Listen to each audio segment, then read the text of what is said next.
All 8 groups, 2 European heavyweights in Group A, Paris Saint-Germain and Real Madrid in there. Tottenham in a tricky group in Group B with Bayern Munich in there. They also have Olympiacos and a tough trip to Red Star Belgrade as well, their stadium. Always an intense atmosphere.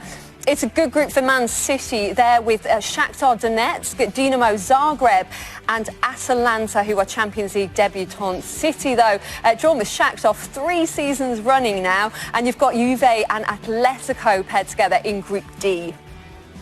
I think Liverpool will also be pretty happy as well. They're paired with Napoli again, who they played last season. Both teams winning the home leg 1-0 in those meetings. They've also got FC Salzburg, who've never made it out of the groups before, and a trip to Belgium to play Genk.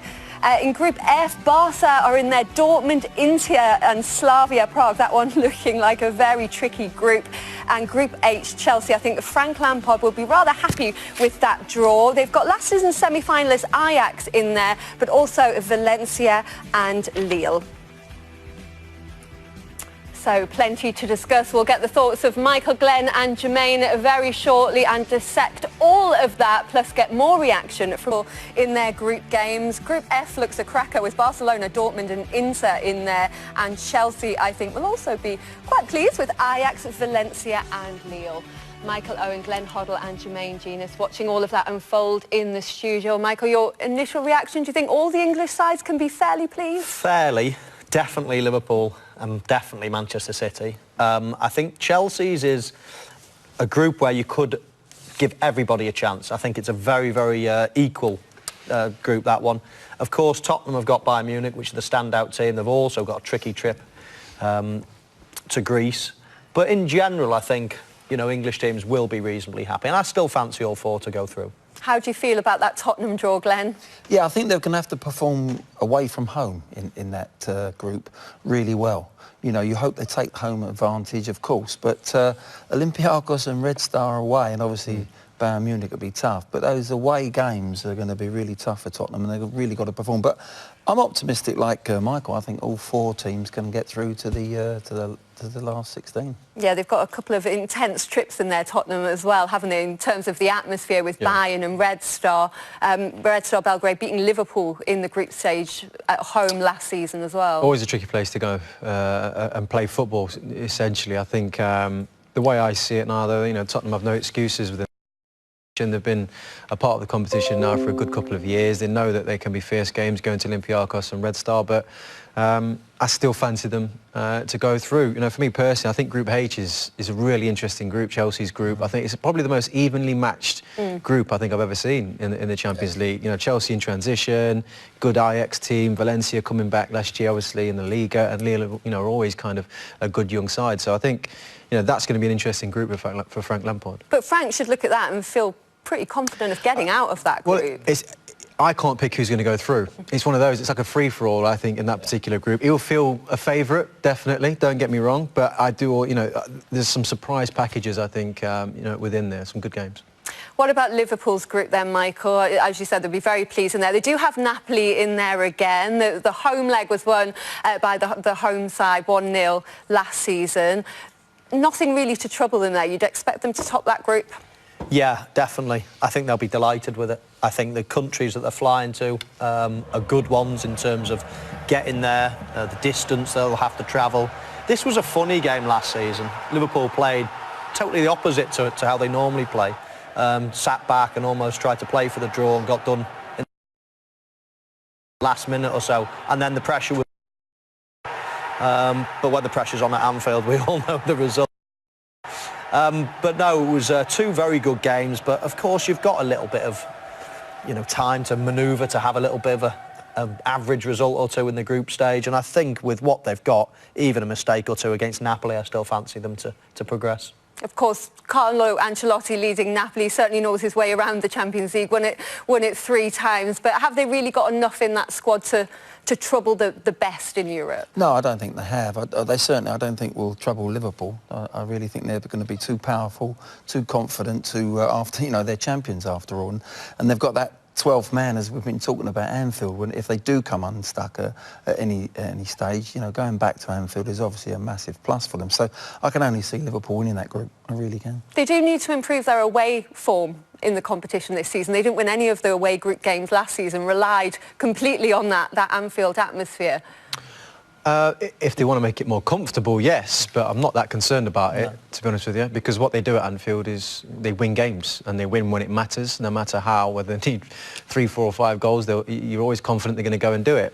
Look, I think within Champions League games away from home, they're just always difficult games, and you always get surprises.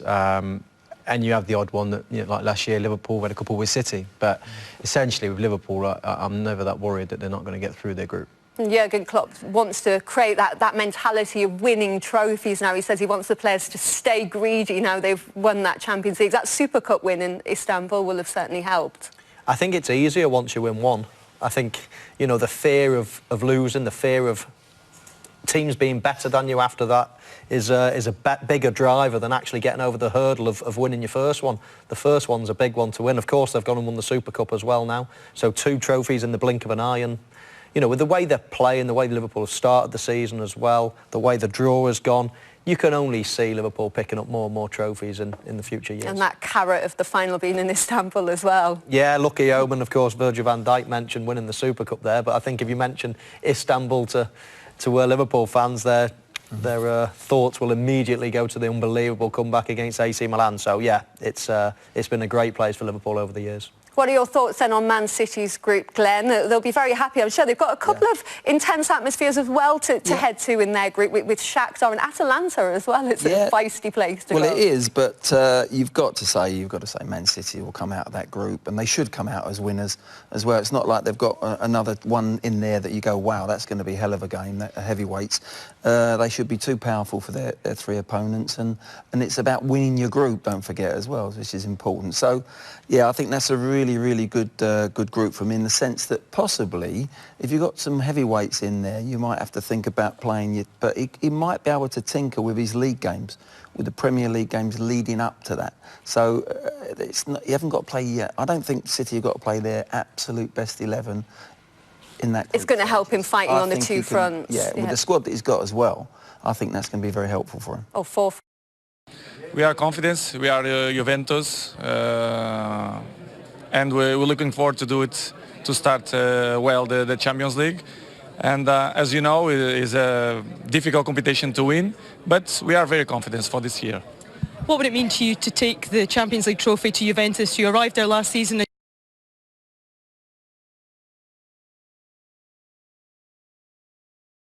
won the league. Do that this time? Well, I don't know what's going to happen this year, but when the year starts, I'm always confident. And then this year, I'm not change my mind. Last year was amazing. We win the Super Cup, we win the Serie A. I won the Nationals Cup for Portugal. So this year we try to do the same. The Champions League, Serie A, we have the Euro Cup year as well. So step by step, and we will see what's going to happen. Thank you for your time. We wish you the best. Thank you very much. He's always confident. His powers don't seem to be waning either. They've got Atletico, who they knocked out in the round of 16 last year. They've got a very strong squad. You can see why they're a lot of people's favourites this year, Juventus. Yeah, lots of good signings. Obviously, Cristiano Ronaldo being in the team gives you a chance no matter who and what team you're playing. Atletico Madrid is a very, very difficult tie, but I'm pretty sure that they'll be sick of the sight of him, all the damage he's done to them over the season. So, yeah, I mean, it's pretty much you'd expect those 2 big hitters to go through that group. And you're right, I think Juventus are probably one of the teams this season that could, you know, well, could win it. There's probably half a dozen, I would say, that are realistic chances of winning it, and Juve is certainly in that. Of all the English sides, Tottenham the only ones with a European heavyweight in their group, Jermaine, in Bayern Munich, aren't they? But they got out of a group with Inter, with Barcelona in last season. They shouldn't really fear any big hitter, should they?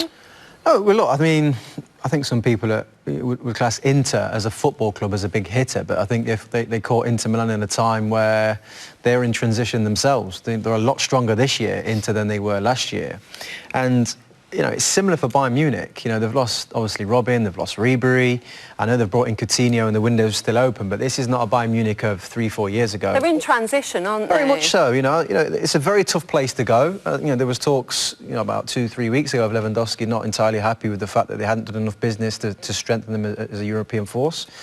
But it's still going to be a tough place to go and get a result. But, you know, if you're going to play Bayern, I would say that now is a very good time to try and get them. OK, well, let's see what Petr Cech made of Chelsea's draw. He's talking to Emma. Well, Petr, if I can start by getting your reaction to that draw, Ajax, Valencia and Lille. What are your thoughts on it? It's not an easy group because, you know, I think it's a very even group. All teams have a lot of quality, and I think it's one of those groups where, you know, everybody can beat everybody. So this makes it very interesting. But I think we can be satisfied with you know, with the draw. We avoided long travel, so I think that's one of the positives. And a unique situation in current footballing terms that I don't think that Chelsea have played Ajax before, or Lille, we believe. No, there are new teams for Chelsea fans and for the club. So, you know, it's going to be a new interesting encounter. But as I said, you know, Ajax had a fantastic season last season, so obviously they will want to you know, repeat that. But you know, we're looking forward to the challenge, and I hope that we're going to go through, obviously. What are the expectations as far as Europe are concerned from a Chelsea perspective this season? Well, we would like to do as best as possible. So obviously compete in every game, try to win and go through the group stage, and then, you know, once you reach the knockout stages, then anything can happen. So we will see how we go. But as I said, the first target is obviously try to go through the group stage and qualify the next round. And we saw you up on stage doing the draw. How was that for you? Was it nerve-wracking? It's a new experience for me, and, you know, I enjoy that because it's something I've never done before, and obviously, you know, it's an honor as well to be a part of the draw. So, you know, hopefully the football fans will have some interesting games to see. I think the Chelsea fans will be happy. Thank you for your time, Petr. No problem. Thank you. Chelsea with Ajax, Valencia in Lille in their group. It could have been an awful lot worse for them. What do you think that the expectations are, Glenn, on Frank Lampard in this competition? Well, I think certainly now looking at the group, it's a tough group, but it's going to be close. That's not going to be an easy group for Chelsea, but I think they will get through. I like the fact that their opponents are inexperienced to a certain degree. Ajax are a young group of players as well, so there's no sort of heavyweight there that you think, wow, that's going to be tough for Chelsea. But the good thing for England as well is there's a lot of young talent playing for Chelsea at the moment, and we've said in the past that, you know, our English talent, can they play in the Champions League? How big a They're step going to get a up chance, is it for the likes of Mason Mount and Tammy Abraham, bearing in mind they're in the Championship last season? Hudson-Odoi, you've got loads of English players, Loftus-Cheek, you know, at Chelsea, and I think we've been saying for years they're not getting the opportunities, and now this is a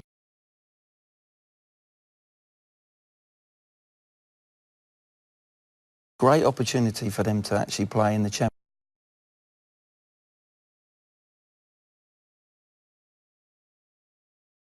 League, and they're going to grow as players for Chelsea, but it's good for the country as well. It's good for the national team. Yeah, Gareth Southgate will be pleased, I'm sure. Ajax as well, not the team they were last year. They've lost their two best players, arguably, in Frankie de Jong and De Ligt as well. So not quite the team who reached the semi-finals last season. No, it'll be fascinating to see how they do this season. Of course, they've lost a couple of the best players, but you'd think the blueprint is still there for them to play in the same type of formation, the same way. OK, they'll have one or two players that have come into the side, but it will be interesting to see how they do. They could take the competition by storm again, but I think Chelsea probably will have enough. I think it'll be disappointing if they don't qualify. I know you say that they're in transition and things like that, but they are Chelsea at the end of the day. They did come forth and won the Europa League. So I still think they'll be the favourites to win this group. And